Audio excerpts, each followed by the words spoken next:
Chijan Teman Tebaye Chije Kala Kodoso. And now to begin the teaching, always the very first thing is to have the right motivation, because whatever practice we do, whatever teachings we receive, where it eventually leads, it depends on one's first motivation. So therefore, it is very important to have the right motivation. If one has a bad motivation, that with the desire, anger, etc. For example, by receiving this teaching, that I will make wealth, which is associated with desire.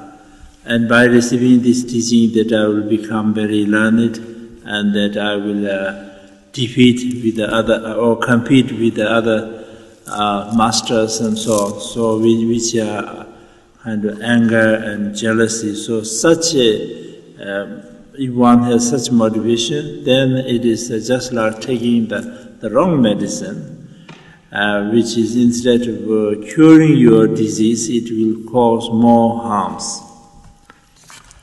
And if you don't have good or bad both motivations, just you come here out of curiosity, out of just to see or as spectators, also has no use.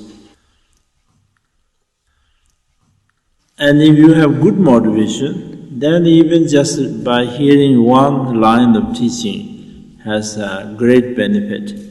And the good motivation also has different levels. Some people receive teachings just to overcome the obstacles and to gain longevity, wealth, prosperity, etc. Which is a good motivation, but it is for the sake of this life. And as in this teaching, the very first thing which says that if you have attachment to this life, one is not a dharmic or the religious person. So, although it's a good motivation, but it is a worldly motivation, and it is not a dharma, it is what we call the worldly dharma. And then some receive the life is not going to last forever. One day we have to leave, and no one knows what when we leave this world, where it goes. Ordinary people don't know. Many people even do not believe life after this.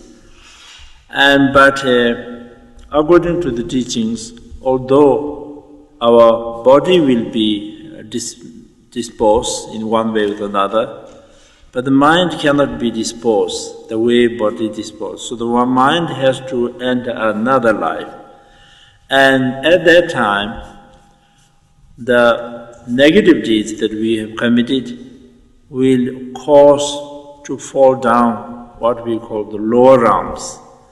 And the virtuous deeds that we have committed will cause to be born in the higher realms. And if one falls in the lower realm, then there's immense sufferings. And nobody wants sufferings. Everybody is afraid of sufferings. So out of fear for the suffering of lower realms and wish to be continuously born in the higher realm, and this is good motivation, but it is still within, although it's not attached to this life, but it is still attached to the samsara. So it is known as the small person's path.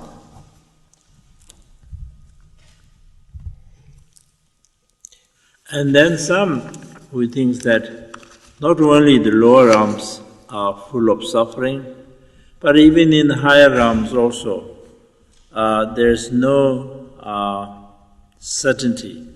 Nothing lasts forever. even you become the Lord of the heavens, but it doesn't last forever. One day it's going to end. So the entire samsara, no matter where you are born, there's not a single spot that is worthy of attachment. And so therefore, the entire one wishes to renounce the entire samsara, whether it's in lower realm or higher realm, and seek nirvana, one's own liberation, permanently free from all forms of suffering, and to gain the everlasting peace. And this is, of course, very good, but it is not the best, so it's called the mediocre person's path. And then, not only the entire samsara is full of sufferings, but as oneself wish to be free from suffering and to find the peace, every sentient being, whether you are believer or non-believer, everyone has the same feeling. And we believe in rebirth. This is not the only life we have. We had innumerable lifetimes and innumerable lives also in the future. So therefore, every sentient being, every single sentient being is actually very closely associated with us and very, very dear to us by becoming father, mother, brothers and sisters and so on. And so it is not right, because they have given us so much. Every time they have become our parents and relatives and so on, they have given us so much love and so much benefit.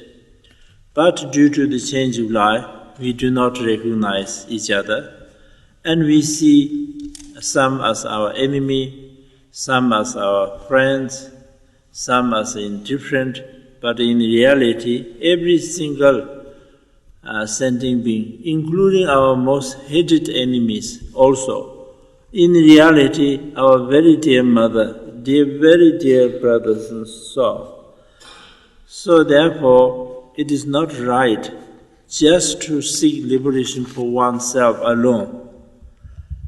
So, for the sake of all sentient beings, to free from suffering and to lead them to the path of happiness, that one seeks enlightenment. And this is the greatest motivation. And so it's called the great person's path. And so we as a Mahayana practitioner, so one should have this motivation. Every practice we do, the ultimate goal is to attain the full enlightenment for the sake of all sentient beings. So one must have this motivation.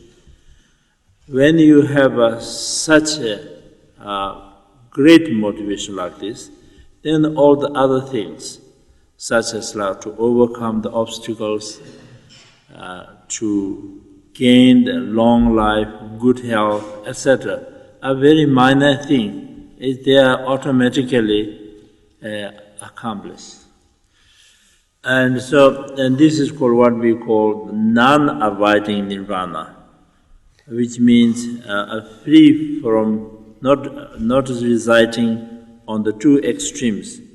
We have two extremes. One extreme is the samsara, which is full of suffering, and another extreme is the nirvana, where there is no suffering, but it is inactive and could not develop your full qualities. And due to this, then you could not also benefit the others so much. So these are the two extremes. So this is the enlightenment is the above both these two extremes. So therefore it's called non-residing, not residing on the two extremes, and above both samsara and nirvana.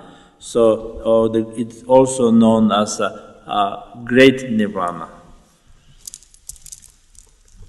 So with such motivation, such great motivation, and then also with the right conduct, physically sitting in respectful form, and verbally in silence, and mentally with a great interest and joy to receive the precious teachings. And after receiving this teaching, that one will very diligently follow and practice whatever one learns.